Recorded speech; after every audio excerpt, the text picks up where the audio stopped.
Hello दोस्तों, आपके अपने यूट्यूब चैनल अल्ट्रा क्लासेस पर आप सभी का स्वागत है।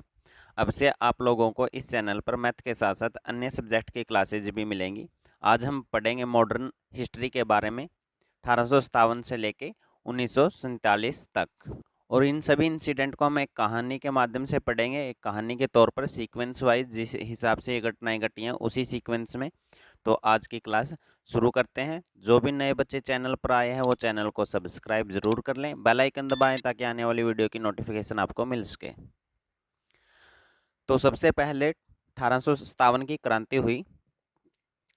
उस समय हमारे जो गवर्नर जनरल थे भारत के वो थे लॉर्ड कैनिंग।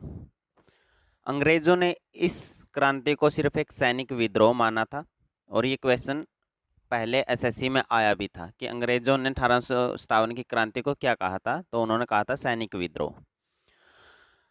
इस क्रांति का जो तात्कालिक कारण था कि किस कारण से ये क्रांति हुई वो था चर्बी वाले कारतूस। ये क्वेश्चन भी एसएससी में पहले आया है।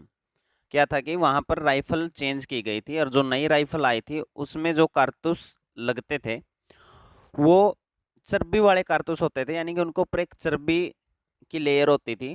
दोनों तरफ, एक तरफ होती थी गाय की लगी हुई होती थी और दूसरी तरफ जो चर्बी होती थी वो सूअर की होती थी। अब गाय को हिंदू प्यार करता है और सूअर को नफरत करता है मुसलमान, तो दोनों प्रकार के सिपाहियों के लिए ये बहुत ही गलत बात थी। तो वहां पर एक सैनिक था जिसका नाम था मंगल पांडे। उसने इन कारतूसों को चलाने से मना कर दिया कि मैं इस पे गाय की चर्बी लगी है तो मैं इन कारतूसों को अपने मुंह से नहीं छील सकता, मैं इन्हें नहीं चलाऊंगा। तो इस पर बात बढ़ी तो उसने क्या किया कि दो अंग्रेज ऑफिसरों को गोली मार दी, जिस कारण से उसको 8 अप्रैल 1857 को फांसी दे दी गई। और इसी कारण से ये विद्रोह भड़क गया कि लोगों के अंदर पहले से ही आक्रोश था, ऊपर से किसी एक हिंदू को चर्बी वाले कारतूस चलाने से मना करने के कारण उन्होंने फांसी दे दी, तो विद्रोह बढ़ गया हिंदुस्तान के लोगों के बीच। तो इसके अकॉर्डिंग कुछ फैक्ट हैं कि कौन से स्थान पर किस नेता ने इसका नेतृत्व किया, ये आप लोगों को जरूर याद रखना है। यहाँ से डायरेक्ट क्वेश्चन बनता है। जैसे पहला है दिल्ली। तो दिल्ली से जो नेतृत्व किया था वो किया था बहादुर शाह जफर ने, और उनके साथ दूसरा बंदा कौन था? बख्त खां। जब युद्ध खत्म हुआ तो इनको अरेस्ट करके रंगून भेज दिया गया। रंगून कहाँ है? अब बर्मा। बर्मा बोला जाता है जिस देश को, वो रंगून होता था पहले उसका नाम। दूसरा है लखनऊ। लखनऊ से जो नेतृत्व किया था इस क्रांति का वो किया था बेगम हजरत महल ने, और उनके साथ जो एक और उनका हेल्पर था जिसने उनका साथ दिया था वो था बिरजेश कादिर। वह खुद जब युद्ध खत्म हुआ तो वो खुद ही नेपाल चले गए थे। कानपुर से नेतृत्व किया था नाना साहेब और तांत्या टोपे ने। दोनों लड़ाई के दौरान शहीद हो गए। ये सारे बातें आप लोगों को याद रखनी है। वैसे मैं इनकी आप लोगों को ट्रिक भी बता दूंगा। झांसी का सभी को पता होगा, झांसी का नेतृत्व किया था रानी लक्ष्मीबाई ने। उनका जो सही नाम था वो था मणिकर्णिका तांबे। ये क्वेश्चन भी पूछा गया है, तो आप लोगों को उनसे रिलेटेड ये सभी फैक्ट याद रखने हैं कि उनका जन्म हुआ था 19 नवंबर 1828 में, और जो वो शहीद हुए वो डेट थी 18 जून 1858। मात्र 29 साल की उम्र थी और उन्होंने अंग्रेजों से लोहा लिया था। बता दिया था कि हम किसी से कम नहीं हैं। उनके पिता का नाम जो था वो था मोरोपंत तांबे, और जो माता का नाम था वो था भागीरथी। ये जरूर याद रखना क्योंकि ये पूछे जा सकते हैं। और जो उनके हस्बैंड थे उनका नाम था गंगाधर राव। वो पहले ही 1857 की क्रांति से पहले ही मर चुके थे। वो 1853 में वो एक्सपायर हुए थे। और उसके बाद जो जगदीशपुर है वहां से नेतृत्व किया था कुंवर सिंह ने। अब इनको याद कैसे रखना है वो देखें। स्थान है दिल्ली। दिल्ली में क्या आता है? दिल। और जिसमें दिल होता है वही बहादुर बनता है भाई। अब जो डरपोक लोग कैसे बहादुर बन सकते हैं? तो दिल्ली से आप क्या करेंगे? दिल। और दिल किन में होता है? बहादुर लोगों में दिल होता है। तो इस प्रकार से आप लोग याद कर सकते हैं। लखनऊ। लखनऊ के अंदर थोड़ा सा साउंड आता है लक का। लक यानी किस्मत। और बेगम किसको मिलती है भाई? जिसकी किस्मत अच्छी होती है। तो इस प्रकार से लखनऊ से आप समझ सकते हैं कौन नेतृत्व कर रहा था लखनऊ से। लखनऊ का आता है लख, और लक जिसका अच्छा होता है उसी को बेगम मिलती है। तो लखनऊ से नेतृत्व करने वाले कौन थे? बेगम हजरत महल। उसके बाद आता है कानपुर। कानपुर में आता है कान। और जब हमें सर्दी लगती है तो हम जो टोपा होता है, हम कैप डालते हैं, उसको टोपा भी बोलते हैं हरियाणवी में, वो कहाँ तक खींच लेते हैं भाई? कान तक। तो कान से आप रिलेट करेंगे टोपे को। और तो इसका नेतृत्व किसने किया था? तांत्या टोपे ने और नाना साहेब ने। तो इस प्रकार से आप लोग याद रख सकते हैं। झांसी का सभी को पता है कि रानी लक्ष्मीबाई, और उनका रियल नाम जरूर ध्यान रखें, मणिकर्णिका तांबे। इन पर फिल्म भी बनी थी, और जो वो हीरोइन थी उसने बिल्कुल बेकार एक्टिंग की थी। अब आगे इसके कुछ और इम्पोर्टेंट फैक्ट हैं कि मद्रास के अंदर ये क्रांति फैली ही नहीं थी। और दूसरा कि जो कश्मीर के राजा थे, राजा गुलाब सिंह, और पटियाला रियासत थी, इन्होंने अंग्रेज़ों का साथ दिया था। ये तो वही बात हुई कि हमें तो अपने ने लूटा, गैरों में कहाँ दम था, हमारी तो किश्ती भी वां डूबी जहाँ पानी कम था। यानी कि हमें तो अपने लोगों ने ही धोखा दिया। अगर ये लोग, इन जैसे लोग अंग्रेज़ों का साथ ना देते तो हम 1857 में ही आज़ाद हो चुके होते। अब उसके बाद जैसे ही क्रांति खत्म हुई तो एक अधिनियम आया, रेगुलेटिंग एक्ट आया 1858 में, भारत शासन अधिनियम। उसके अकॉर्डिंग क्या हुआ कि पहले भारत पर कौन राज कर रहा था? जो ईस्ट इंडिया कंपनी थी, वो अपने रूल चलाती थी, अपने हिसाब से इस पर राज कर रही थी। लेकिन 1857 की क्रांति के बाद जब रेगुलेटिंग एक्ट 1858 आया तो ये कंपनी के हाथों से निकलकर ब्रिटिश क्राउन के अंडर में चला गया। यानी कि अब भारत पर शासन कौन करेगा? ब्रिटिश क्राउन, यानी ब्रिटिश की जो सरकार है ब्रिटेन की, इंग्लैंड की, उन्होंने शासन करना शुरू कर दिया। अब कंपनी का इसमें कोई हाथ नहीं रहा, उन्हें सिर्फ व्यापार करने की छूट दी गई थी। इसके तहत अब भारत का जो गवर्नर जनरल था उसको वाइसराय कहा जाने लगा। तो 1857 के समय जो हमारा गवर्नर जनरल था कौन था? लॉर्ड कैनिंग था। उसी को फिर वाइसराय कहा जाने लगा। बस इस पोस्ट का नाम चेंज कर दिया गया, वाइसराय कहने लगे गवर्नर जनरल को। जो पहले कौन था? लॉर्ड कैनिंग था। तो वाइसराय भी कौन बन गया आगे? लॉर्ड कैनिंग बना। अब जो इम्पोर्टेंट है वो है कांग्रेस। कांग्रेस का जो गठन है, जो स्थापना, वो 1885 में हुई थी। और इसके संस्थापक कौन थे? ए ओ ह्यूम। इनका नाम भी जरूर देख लें, एलन ऑक्टेवियन ह्यूम। क्योंकि कई बार क्या होता है कि वो ए ओ ह्यूम ना देकर ऑप्शन में ये इसका पूरा नाम दे देते हैं, तो आप लोगों को इसका भी पता होना चाहिए। और जो कांग्रेस के पहले अध्यक्ष बने थे, चेयरमैन बोल लो या हेड बोल लो, वो थे वीसी बैनर्जी। इनका भी फुल नेम जरूर ध्यान रखें, वो महेश चंद्र बैनर्जी। कांग्रेस का जो पहला अधिवेशन है वो मुंबई में गोकुलदास तेजपाल संस्कृत कॉलेज में 28 से 31 दिसंबर 1885 को हुआ। ये जरूर ध्यान रखें भाई, कहाँ पर हुआ था? मुंबई में हुआ था। और कौन से कॉलेज में हुआ था? गोकुलदास तेजपाल संस्कृत कॉलेज। इससे एग्जाम में क्वेश्चन पहले भी पूछे गए हैं।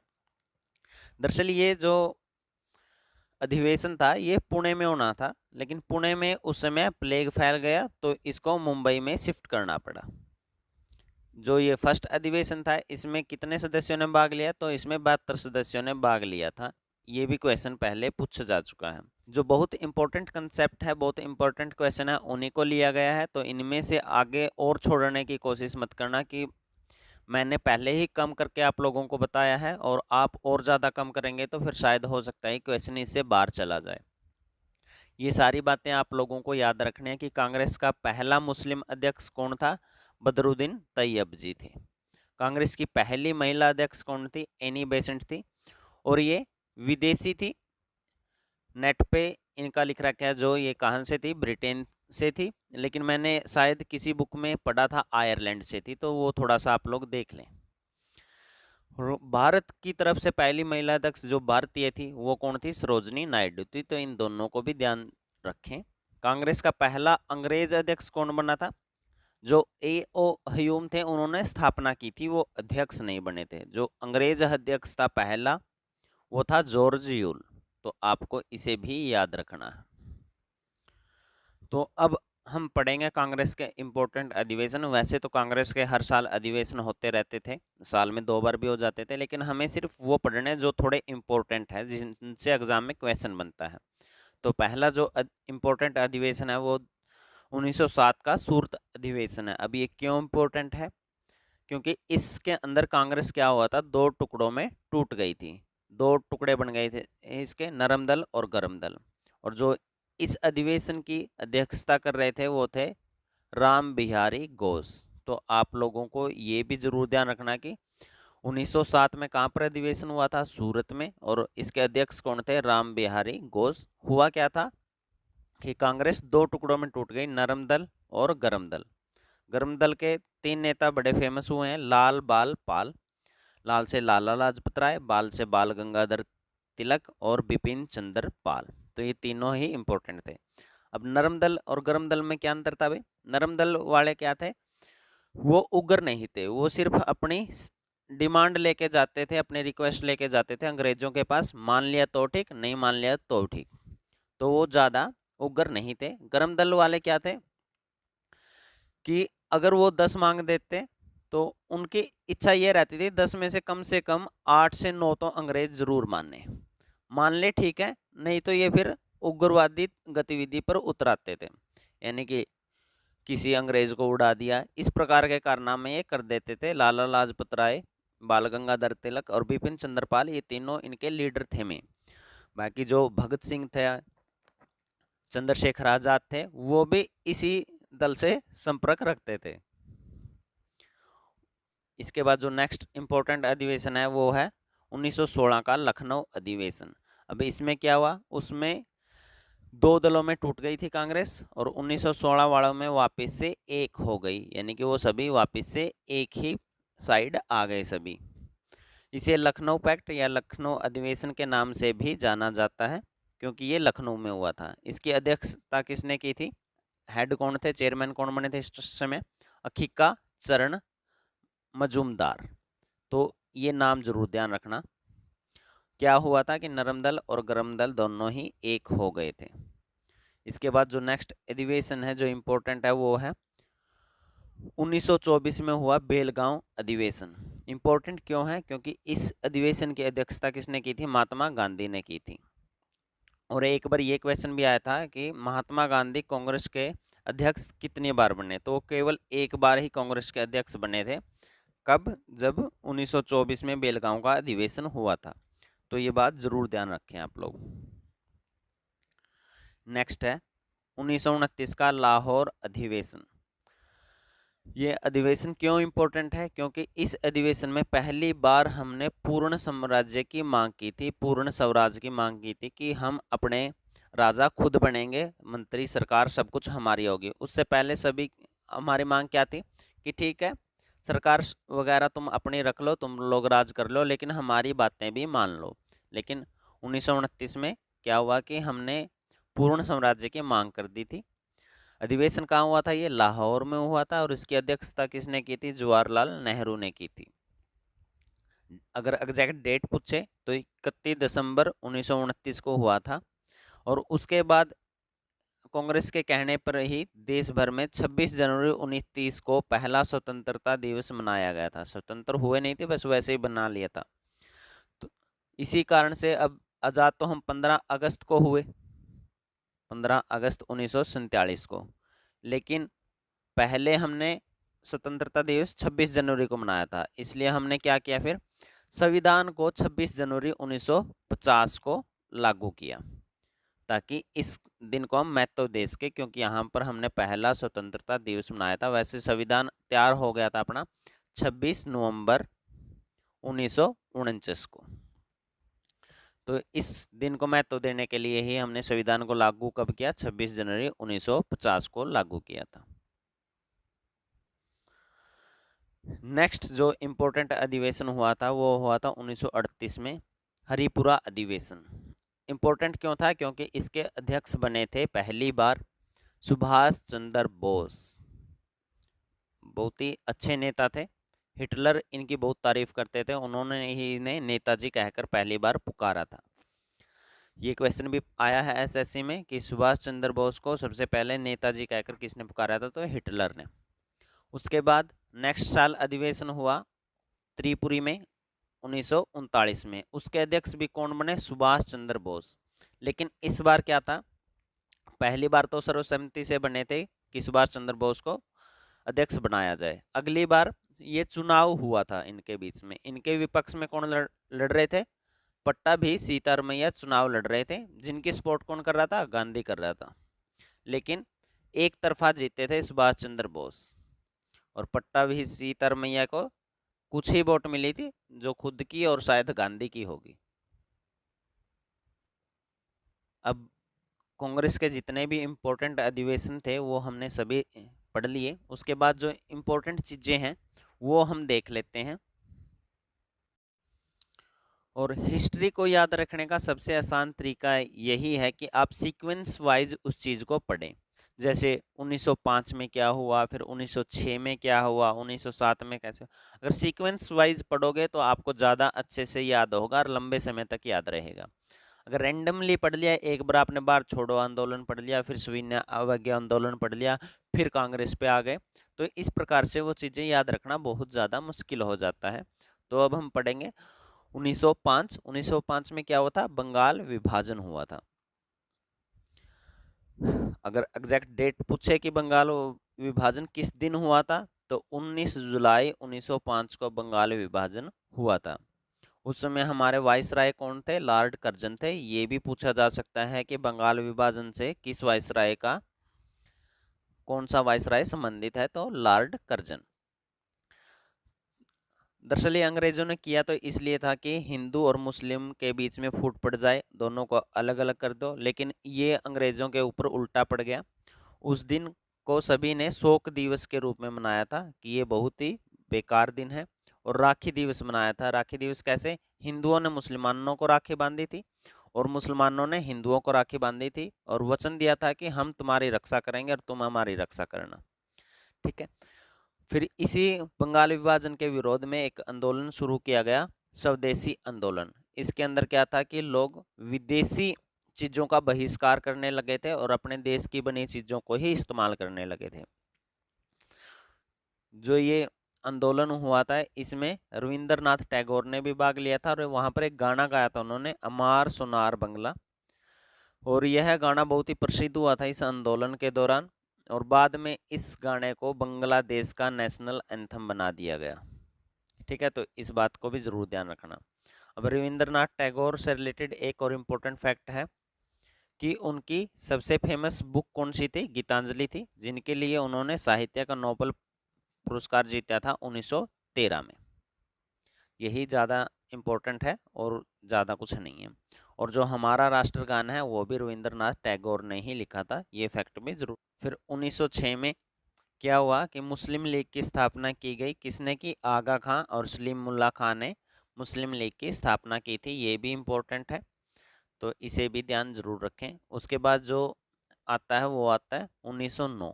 1909 में क्या था, 1909 में मुसलमानों को चुनाव के लिए आरक्षण दिया गया, यानी कि उनके लिए अलग अक्षेत्र बांट दिए गए कि ये आरक्षित है और इसमें सिर्फ मुसलमान ही पर चुनाव के लिए लड़ सकते हैं या किसी सीट के लिए उठ सकते हैं। और ये जो आरक्षण दिया गया था, यह मार्ले मिंटो सुधार के अकॉर्डिंग दिया गया था। मार्ले मिंटो उस समय हमारे वाइसराय थे, तो उनके नाम पर ही इसको बोला जाता है। रेगुलेटिंग एक्ट 1909 था, वैसे उसको मार्ले मिंटो सुधार भी कहा जाता है। उसके बाद 1911 में दिल्ली दरबार लगा, और इसमें दो इम्पोर्टेंट घोषणाएं हुई। पहला तो बंगाल विभाजन को रद्द कर दिया गया। जो बंगाल विभाजन किया गया था उसके विरोध में काफ़ी आंदोलन होने लगे, तो अंग्रेजों ने उसे रद्द करना ही ठीक समझा। तो पहला क्या हुआ कि बंगाल विभाजन को रद्द कर दिया गया।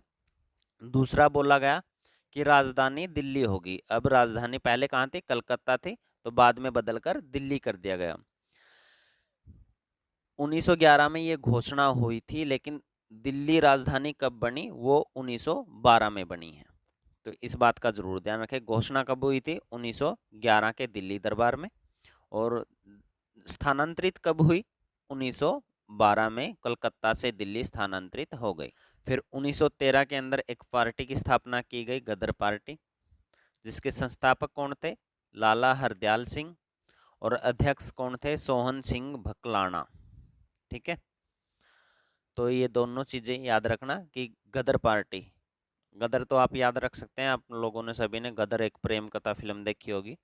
संस्थापक कौन थे? लाला हरदयाल सिंह, और अध्यक्ष कौन थे? सोहन सिंह भकलाना। तो इन दोनों को भी याद रखें।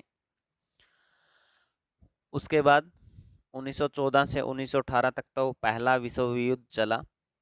इस विश्व युद्ध के अंदर गांधी ने भारतीयों को सेना में भर्ती होने के लिए कहा, उकसाया या फिर आदेश दिए कि सेना में भर्ती हो जाओ, जिसके कारण बहुत सारे भारतीय सैनिक अंग्रेजी सेना में भर्ती हो गए। और इसी खुशी में अंग्रेजों ने उन्हें केसर हिंद की उपाधि दी थी, क्योंकि उन्होंने अंग्रेजों का साथ दिया था। हमारे बहुत सारे नेता थे जिन्होंने इसका विरोध किया था, लेकिन गांधी ने इसका साथ दिया था अंग्रेजों का पहले विश्व युद्ध में। इसलिए गांधी को बहुत सारे लोगों ने भर्ती करने वाला सार्जेंट भी कहा, क्योंकि उन्होंने क्या कहा था लोगों को कि सेना में भर्ती हो जाओ। और गांधी से रिलेटेड और इम्पोर्टेंट बात क्या है कि उन्हें राष्ट्रपिता किसने कहा था? गांधी को राष्ट्रपिता सुभाष चंद्र बोस ने कहा था। ये कहा नहीं है भाई, कहा है। ठीक है, कहा था। कब कहा था? 4 अगस्त 1944 को रेडियो का एक प्रसारण चल रहा था, जिसमें सुभाष चंद्र बोस बोल रहे थे, और वहां पर उन्होंने महात्मा गांधी को राष्ट्रपिता के नाम से संबोधित किया था। फिर आता है 1915। 1915 में 9 जून 1915 को गांधी भारत आया था। कहाँ से आया था? साउथ अफ्रीका गए हुए थे ये। साउथ अफ्रीका क्यों गए थे? ये अब्दुल्ला नाम का एक व्यक्ति था जिसका केस लड़ने के लिए साउथ अफ्रीका गए थे। वैसे ये 1893 में गए थे, 1 साल के कॉन्ट्रैक्ट पर साउथ अफ्रीका, लेकिन वहां पर इन्होंने देखा कि भारतीयों के साथ रंगभेद की नीति के अकॉर्डिंग काफ़ी भेदभाव हो रहा था, तो वहाँ पर इन्होंने काफ़ी आंदोलन वगैरह किए थे। लेकिन मेन मकसद क्या था? ये क्वेश्चन आया है कि गांधी किस बंदे का केस लड़ने अफ्रीका गए थे? अब्दुल्ला नाम का कोई व्यक्ति था, उसका केस लड़ने के लिए गए थे। अभी ये 9 जनवरी को आए हैं, तो इसी दिन को भारतीय प्रवासी दिवस के रूप में मनाया जाने लगा। तो ये भी ज़रूर नोट डाउन कर ले। वैसे जो इंपॉर्टेंट बातें हैं उनको मैंने हाईलाइट कर रखा है पहले से, और ये पीडीएफ भी आपको नीचे डिस्क्रिप्शन में लिंक से मिल जाएगी, तो आप लोगों को ज़्यादा टेंशन लेने की ज़रूरत नहीं है।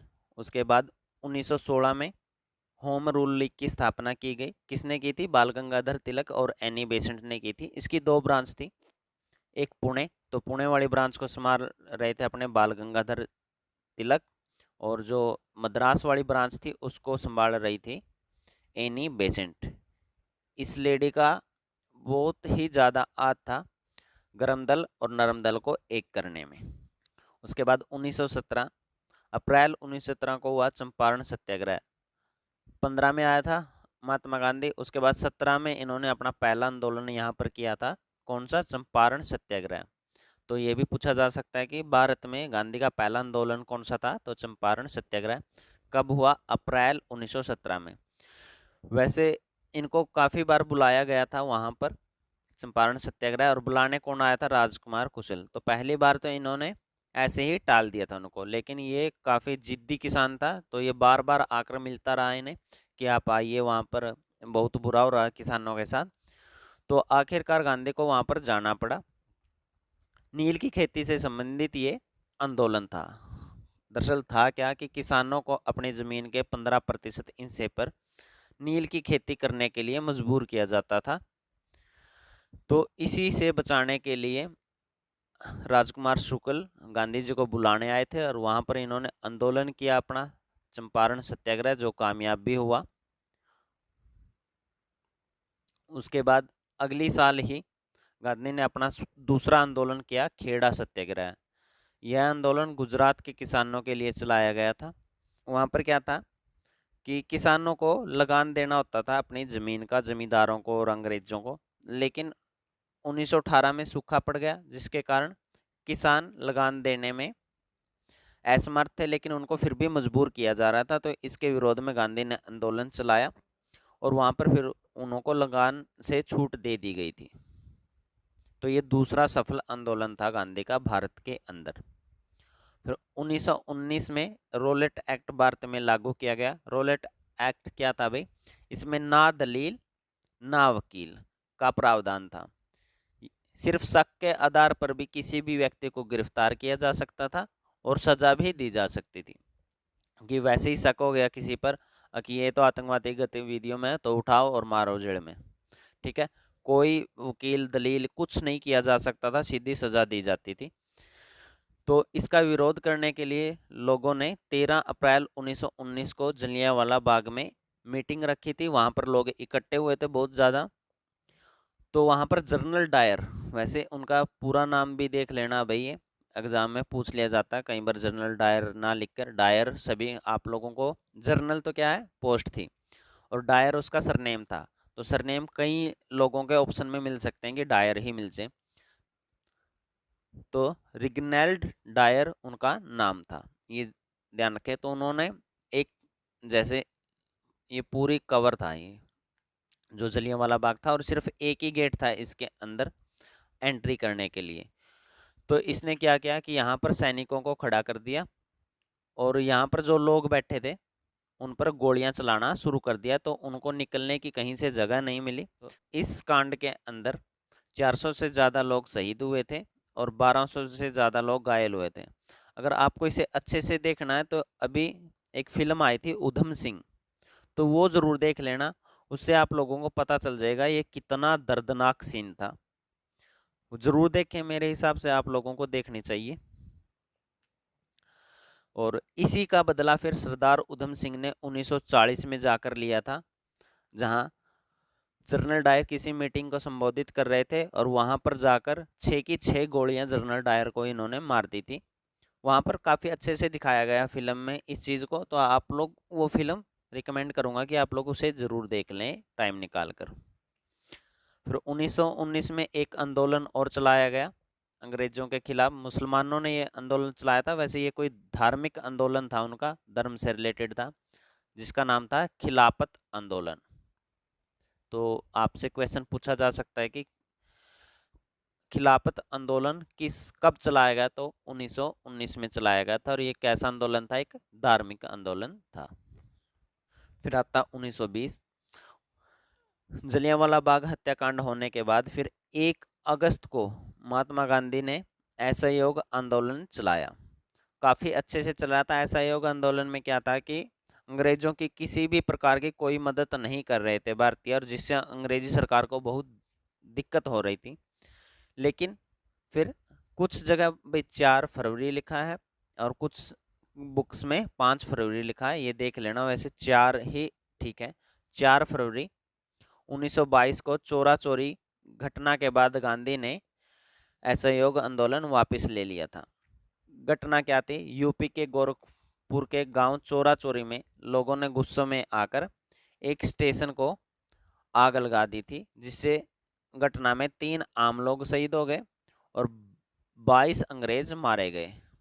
अब महात्मा गांधी अहिंसा का पाठ पढ़ाते थे सभी को। वैसे जब उन्होंने अहिंसा तब नहीं देखी जब उन्होंने फर्स्ट वर्ल्ड वॉर में भारतीयों को सेना में भर्ती होने के लिए कहा, और वहां पर बहुत सारे सैनिक हमारे मारे गए थे। चलो जैसा भी है। तो इस घटना के बाद गांधी ने असहयोग आंदोलन वापस ले लिया था। तो उसके बाद आई 1923 की बारी।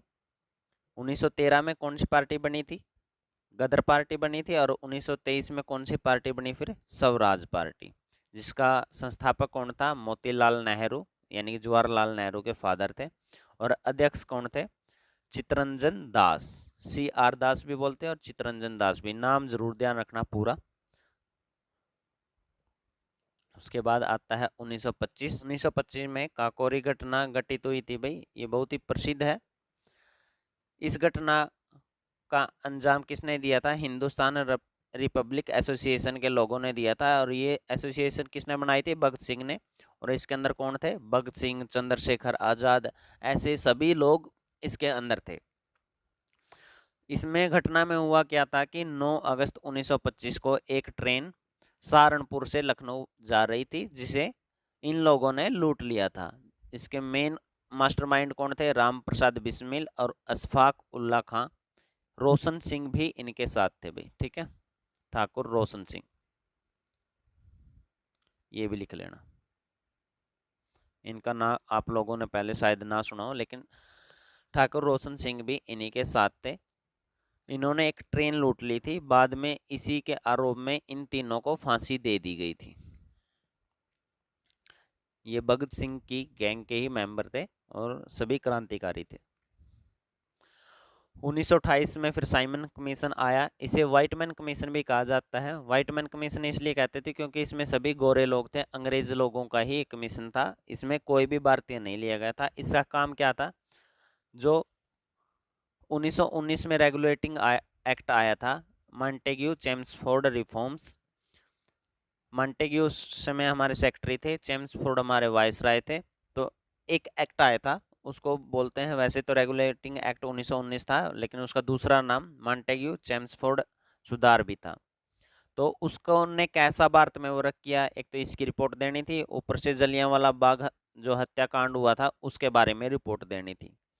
अब इसके अंदर कोई भी भारतीय नहीं था, तो हमारे देश वालों को ये लग रहा था कि ये लोग सही रिपोर्ट थोड़ी ना देंगे, तो लोगों ने इसका विरोध किया था। और इसका विरोध करते समय ही लाला लाजपत राय शहीद हो गए थे, क्योंकि वहां पर लाठीचार्ज कर दिया गया था, जबकि ये लोग शांतिपूर्वक विरोध कर रहे थे। और उस लाठीचार्ज में लाला लाजपत राय को ज़्यादा चोट लगी, किसी सैनिक ने उन्हें ज़्यादा मारा, जिसके कारण से 17 नवंबर 1928 को लाहौर में उनकी मृत्यु हो गई थी। बाद में भगत सिंह और ने इनका बदला लिया था और उस अंग्रेज सैनिक को बम से उड़ा दिया था। ऐसे काम में भगत सिंह आगे रहा करते थे। और 1929 हमने पहले भी पढ़ा था। 1929 में क्या होता? लाहौर अधिवेशन हुआ था कांग्रेस का, जिसके अध्यक्षता किसने की थी? जवाहरलाल नेहरू ने। और इसके अंदर पूर्ण स्वराज की मांग की थी हमने पहली बार। तो ये तो कब हुआ था? 31 दिसंबर 1929 को। उसके बाद कांग्रेस के कहने पर पूरे देश में 26 जनवरी 1930 को पहला स्वतंत्रता दिवस भी मनाया गया था। ये बातें हम पहले कांग्रेस के अधिवेशन वाली पार्ट में कर चुके हैं। उसके बाद आता है 1930। 1930 में गांधी ने सविनय अवज्ञा आंदोलन शुरू किया और इसके आज शुरुआत की गई थी दांडी यात्रा से। ये दांडी यात्रा में साबरमती आश्रम से लेकर दांडी तक की दूरी पैदल चलकर गए थे। और इस यात्रा में कितने लोगों ने भाग लिया था? शुरू कितने लोगों ने की थी? 80 लोगों ने। तो पूछ लिया जाता है। और जो कांग्रेस का फर्स्ट अधिवेशन था उसमें कितने लोगों ने भाग लिया था? 72 लोगों ने। तो इन बातों का थोड़ा ध्यान रखना, कंफ्यूज मत होना। उसके बाद जो इम्पोर्टेंट बात आती है वो होता है गांधी इरविन समझौता। अब ये समझौता क्यों हुआ था और कैसे हुआ था? 1930 में, नवंबर 1930 में फर्स्ट गोलमेज सम्मेलन हुआ था, जहां पर भारत से भी लोगों को बुलाया गया था कि आप लोग भी अपनी बात रखें। और अंग्रेज, ये लंदन में हुआ था तो अंग्रेज तो वहां पर थे ही। तो लेकिन भारत के अंदर सविनय अवज्ञा आंदोलन जारी था, तो कोई भी बड़ा नेता उसमें भाग लेने नहीं गया।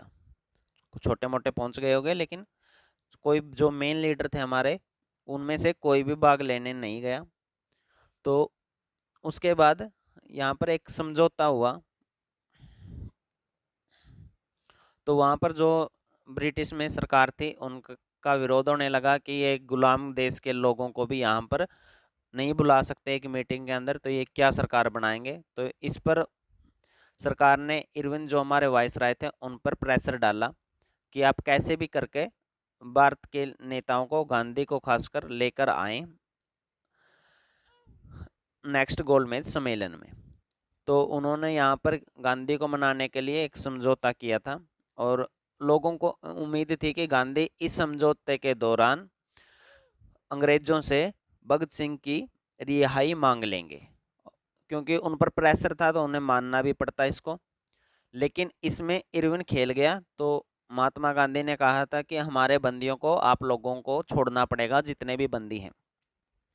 तो इरविन ने जब वो समझौता साइन कर दिया तो उसके अंदर इरविन ने टाइप करवाया कि सभी राजनीतिक बंदियों को छोड़ दिया जाएगा। यह छोड़ना स्वीकार कर लिया उसने। लेकिन राजनीतिक यानी कि जो राजनीतिक कारणों से बंदी बनाए गए हैं किसी आंदोलन वगैरह से। लेकिन भगत सिंह को बम फोड़ने के इंजाम में बंदी किया गया था, यानी कि वो एक क्रांतिकारी गतिविधि थी, अंग्रेजों के हिसाब से आतंकवादी गतिविधि थी, तो उनको नहीं छोड़ा गया। इस पर गांधी का बहुत ज़्यादा विरोध भी हुआ था। लोगों ने उसका विरोध किया था कि आप कैसे वकील हैं, आप तो वकील हैं, आप इतनी सी ट्रिक नहीं पकड़ सके उनकी कि उन्होंने राजनीतिक बंदियों को बोला है, ना कि सभी बंदियों को। तो उन्होंने कुछ मांगे मान ली थी, जैसे सभी राजनीतिक बंदियों को छोड़ना स्वीकार कर लिया था, भारतीयों को नमक बनाने का अधिकार दे दिया था, और आंदोलन में जितनी भी संपत्ति जब्त कर ली थी उनको भी वापस से कर दिया था अंग्रेजों ने। तो इसके बाद फिर सेकंड गोलमेज सम्मेलन हुआ 1931 में, जिसके अंदर गांधी गया और उसने भारत का प्रतिनिधित्व वहाँ पर किया। फिर थर्ड गोलमेज सम्मेलन हुआ भाई 1932 में। डेट चाहें तो आप ना भी याद करें, बस आपको पता होना चाहिए कि थर्ड गोलमेज सम्मेलन कब हुआ, 1932 में। और इसके अलावा जो गोलमेज सम्मेलन का इम्पोर्टेंट फैक्ट है, तो वह कौन सा व्यक्ति था जिसने तीनों गोलमेज सम्मेलन में भाग लिया था, तो वो भीमराव अंबेडकर थे। ये क्वेश्चन भी आया था।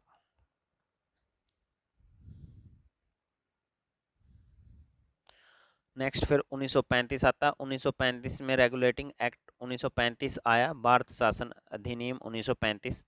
और ये भारतीय संविधान का सबसे बड़ा स्रोत है। जो भारत का संविधान एट प्रेजेंट है उसमें सबसे ज़्यादा आर्टिकल जो हैं वो कहाँ से ले गए हैं, अधिनियम 1935 यानी कि रेगुलेटिंग एक्ट 1935 से लिए गए हैं।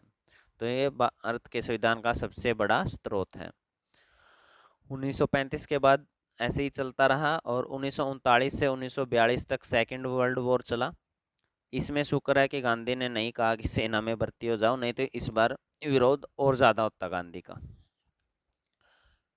फिर 1942 में महात्मा गांधी ने भारत छोड़ो आंदोलन शुरू किया। डेट जरूर ध्यान रखें, 8 अगस्त 1942 को ये आंदोलन शुरू किया गया था। और कहाँ से शुरू किया गया था, वर्धा से स्टार्ट किया था गांधी ने, इसलिए इस आंदोलन को वर्धा आंदोलन या वर्धा प्रस्ताव भी कहा जाता है। और इसी आंदोलन में गांधी ने करो या मरो का नारा दिया था, डू और डाई। और इसके बाद माउंट बेटन योजना आई। ये एक विभाजन योजना थी कि पाकिस्तान और भारत दो अलग अलग देश तो होंगे। पाकिस्तान को आज़ाद किया गया 14 अगस्त 1947 को और भारत को आज़ाद किया गया 15 अगस्त 1947 को। तो इसी के साथ ये वीडियो ख़त्म होती है। Thanks for watching. और यदि वीडियो अच्छी लगी हो तो आप लोग वीडियो को लाइक ज़रूर करें, और जो भी बच्चे चैनल पर पहली बार आए हो चैनल को सब्सक्राइब कर लें। अब इस चैनल पर आपको मैथ के साथ साथ अन्य सब्जेक्ट की वीडियो भी मिलती रहेंगी। तो चैनल को लाइक करें, शेयर करें, सब्सक्राइब करें और अपने दोस्तों के साथ शेयर ज़रूर करें। जय हिंद।